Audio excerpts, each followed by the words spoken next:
अस्सलाम वालेकुम दोस्तों, मेरा नाम हकीम मसूद है और आप देख रहे हैं पाक हेल्थ एंड फिटनेस चैनल। उम्मीद करता हूं कि आप सब खैरियत से होंगे।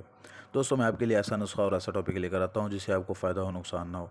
आज मैं एक ऐसे टॉपिक के ऊपर बात करूंगा जिसके मुझे बहुत ज़्यादा मैसेजेस आए हैं, बहुत ज़्यादा कमेंट्स आए हैं। बहुत सारे दोस्तों ने, बहनों ने मैसेज किए हैं, कमेंट्स किए हैं कि हमें हमल ज़ाया करने का तरीका बताया जाए। तो मैं बारहा दफ़ा बता चुका हूँ, घरेलू नुस्खा मैं बताता हूँ ताकि आपको उसका कोई साइड इफ़ेक्ट ना हो, आपको कोई परेशानी का सामना ना करना पड़े। बहुत सारे दोस्त बहनें ये भी मैसेज करते हैं कि हमने बहुत सारी मेडिसिन खाई हैं, हमने इतनी मेडिसिन खाई हैं लेकिन हमारा हमल ज़ाया नहीं हुआ। पहले तो आपको मैं ये बताऊंगा कि आप ये देखें कि आपका हमल कितना पुराना है। लोग 6-6 7-7 महीने के हमल को ज़ाया करने के लिए नुस्ख़ों का इस्तेमाल करते हैं, मेडिसिन का इस्तेमाल करते हैं। तो जनाब ये नोट फरमा लें कि इतने लंबे अरसे का जो हमल होता है वो इन मेडिसिन से या नुस्ख़ों से ज़ाया नहीं होता। आप फिर भी इस्तेमाल कर सकते हैं, तो इसलिए फिर आपको बहुत सारी परेशानियों का सामना करना पड़ता है। जो ये मेडिसिन मैं आपको बताता हूँ, ब्रीकी होगी, एस्टिमोम वगैरह होगी, ये 1 महीने, 2 महीने, हद 3 महीने की प्रेगनेंसी को, हमल को ज़ाया करने के लिए है। अगर आप इसका ज़्यादा इस्तेमाल करते हैं तो आपके लिए नुकसानदेह है। वैसे भी ये मेडिसिन जो है आपके लिए नुकसानदेह ही है।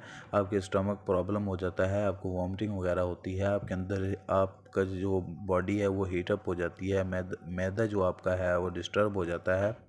तो इससे आपको बहुत सारी परेशानियों का सामना करना पड़ता है।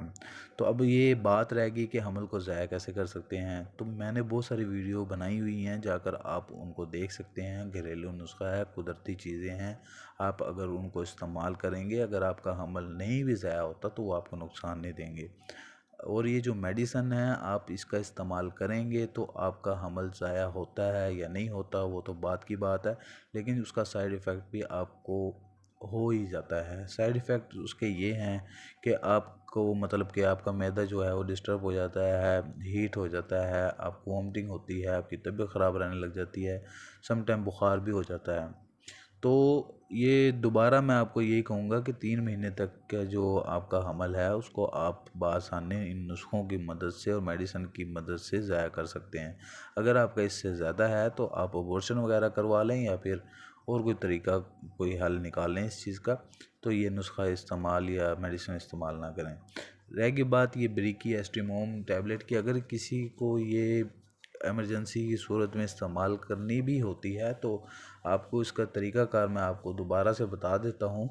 अगर आप मेडिसिन इस्तेमाल करना चाहते हैं, अपनी प्रेगनेंसी को ख़त्म करना चाहते हैं, तो तरीक़ाकार आप और से सुन लें, इसी तरह से आप इसका इस्तेमाल किया करें, आपको यकीनन फ़ायदा होगा।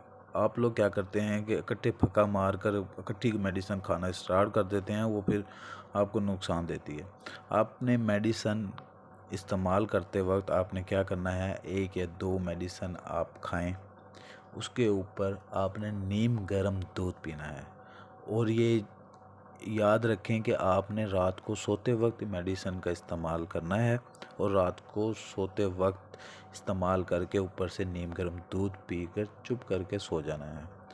अगले दिन अगर आपकी प्रेगनेंसी ख़त्म हो जाए तो ठीक है, नहीं तो दोबारा से दोहराएं, तीसरे दिन फिर दोहराएं। 3 दिन मेडिसिन का इस्तेमाल करें नीम गर्म दूध के साथ, आपकी प्रेगनेंसी जो है वो ख़त्म हो जाएगी। आपकी जो डेट रुकी हुई है ये स्टार्ट हो जाएगी, हमल जो होगा वो ज़ाया हो जाएगा। बहुत सारे दोस्तों के मैसेज ये भी आते हैं कि थोड़ी सी ब्लीडिंग हुई, दोबारा नहीं हुई। तो वो थोड़ी सी जो ब्लीडिंग होती है वो मेडिसिन या नुस्खा अपना असर दिखाता है, लेकिन आप लोग परहेज़ नहीं करते, वो फिर प्रेगनेंसी होना रुक जाती है, ख़त्म हो जाती है, फिर नहीं होती।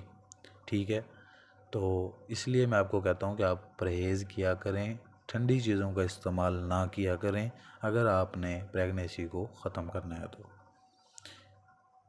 उम्मीद करता हूँ कि आपको मेरी वीडियो अच्छी लगी होगी। नई वीडियो के साथ हाज़िर होऊंगा। मुझे इजाज़त दें। अल्लाह हाफ़िज़।